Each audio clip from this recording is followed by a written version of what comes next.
Today, on What It's Like, 1940 Cadillac LaSalle, the last year of Cadillacs Junior series. But before getting into all of it, I'm Jay. Welcome to What It's Like, the automotive channel that dives in deep and gives you all of the down low on the classics, vintage, and some exotics.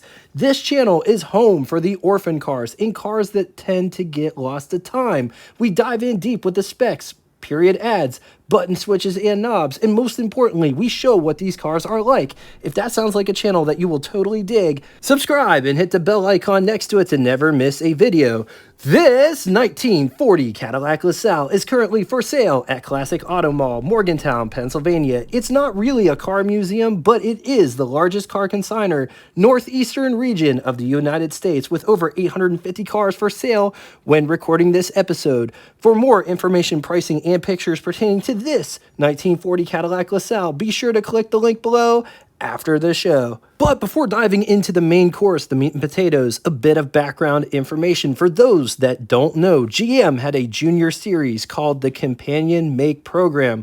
All GM makes, except for GM and Chevy, had a junior series. Oakland got Pontiac. Oldsmobile had Viking. Viking was the senior, priced just a tad bit higher than Oldsmobile.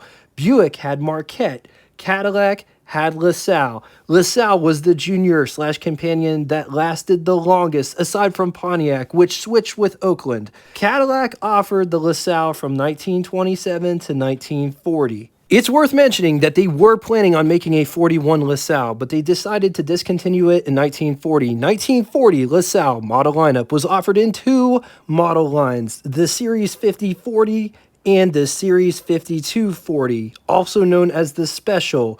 Both ride a wheelbase of 123 inches. The 40 at the end is the model year. Designed by Harley Earl and built on GM's B-body platform, LaSalle Series 5040 could be had as a two-door touring sedan, two-door coupe, convertible sedan, touring sedan, and convertible coupe. The 1940 LaSalle was freshened up for 1940. Let's compare 39 on top, 40 on the bottom. Starting in the front, the first thing that I noticed is the headlight placement was relocated to the front fenders on the 40 versus mounted on the hood on the 39. The grills have been revised, both the vertical nose grill and the grills flanking the nose grill. I'm not sure if that would be called the fender. Both are totally different. The bumpers have been revised. Hood louvers or side ports have been revised. The 40 has marker lights mounted up on top of the fenders that are not found on the 39. Moving to the side profile, the fenders, both front and back, look like they've been revised. Notice the same rocker trim at the bottom as well as side trim are the same. The 39 has a gas door, whereas the 40 has a gas filler cap that protrudes. 39 also has a full wheel disc versus the 40 dog dish hubcaps. Looking at the rear, the taillights look the same.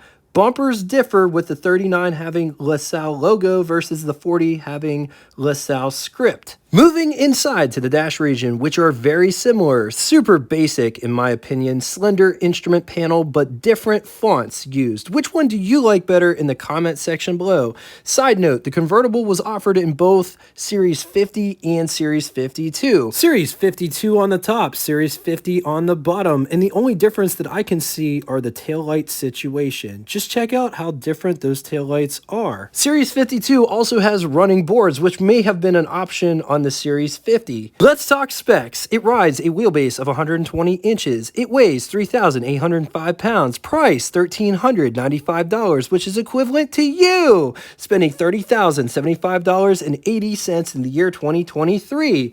It doesn't have a comparison on sale today. Everything is drastically overpriced in my opinion. Total LaSalle production was 24,133 units. Series 50 was 10,380 units. Series 52, 13,750 units. Of the Series 50, there was 598 convertibles. There was 425 convertibles of the Series 52, just in case if you were wondering. All right, moving on to engine. Only one engine on offer, 322 cubic inch displacement, monoblock, V8, 5.3 liters. It's good for 130 brake horsepower at 3,200 RPM. Bore of 3.4 inches and a stroke of 4.5 inches, compression 625 to 1. It features 3 main bearings, and it's backed by a 3-speed manual transmission. Let's talk styling. Notice how these headlights protrude from the fenders. It's very Pierce Arrow-like, especially if you look from the top down. Can you see it in the comment section below? Doesn't that look like Pierce Arrow? But this is like LaSalle. This was the last year for LaSalle, 1940. Look at the marker lights here with all the chrome and or stainless steel. Notice all the louvers are all nice and chromed and or stainless steel. Check out the hood ornament. It looks like a Zeppelin, one of them big airships. You can also notice the center line here. I absolutely love this top-down impression. Love the way that this all comes into a nose. Love the center line. So you got some grill over here, which allows lots of air to come in to cool off the engine. Notice how thin these bars are. Just look at all the different lines going on. Look at the bumper with the overriders and the crossbars.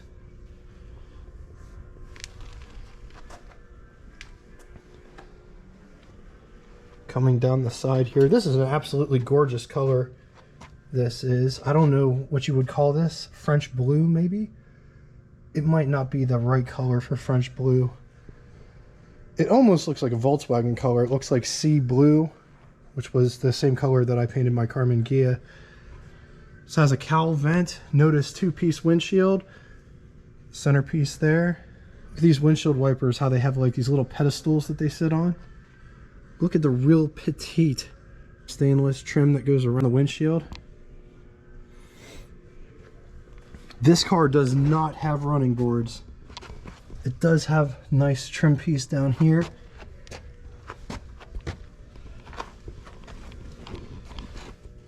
It's missing the gravel guards. I'm assuming that's what goes there. Gas filler cap is on the driver's side. These tail lights. Notice it has a fin in the center. It's got 2 tail lights. Some cars only had 1. Getting in the trunk. The trunk lid is really heavy. So it gets up to a certain point and it catches on that. Here's how much space one has in the trunk, full size spare. This has got 2 trunk lid etch things. Because the trunk lid is so heavy, it needs to. That's what the inside of the trunk lid looks like. Getting inside, but before we do, look at this door handle and how it's designed. It's so smooth. It doesn't have any lines or separations or anything. Just a really smooth, nice door handle. Now notice this doesn't have a door frame because this car is a convertible. Also, the door appears to be curved. So you see that? Very basic door panel. There isn't an armrest. This feels like a vinyl material. Window crank for the big window. Vent window. And it operates like that. This one's missing the door handle to get out. So just check that out and how it's all framed out. Coming down inside the pedal box, handbrake, high beam dimmer switch, clutch, brake, gas pedal. There is the heater box over there. Take a look at this interior. There is a back seat. Here's what over the hood looks like. Here is what first person over the hood looks like. There is tons of room underneath the steering wheel. And the reason I show this is because everybody fits in cars different. I'm 6'2".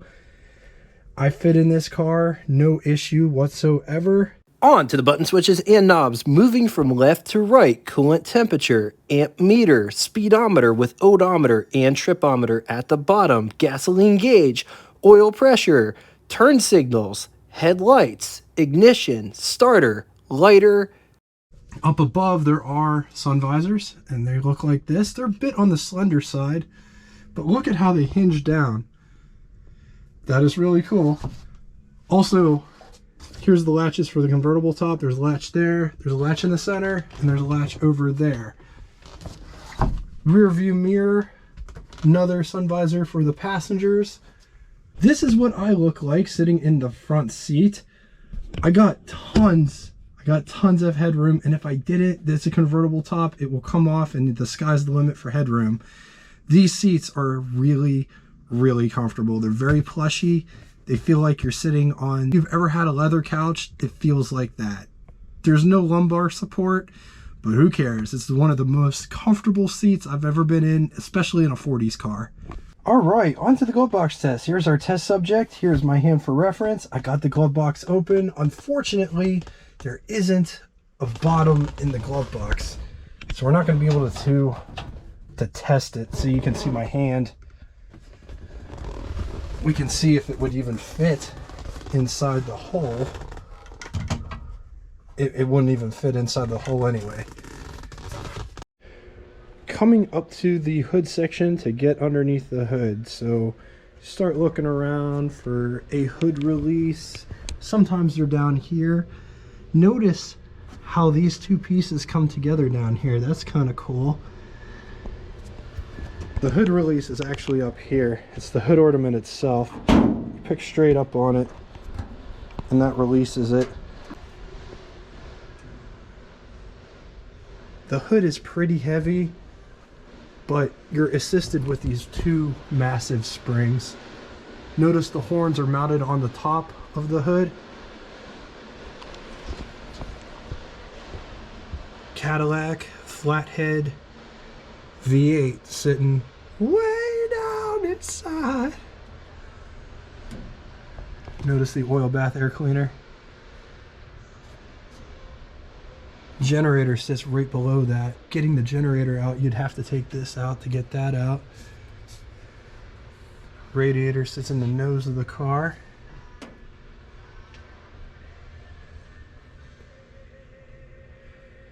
Notice the location of the coil is on the firewall.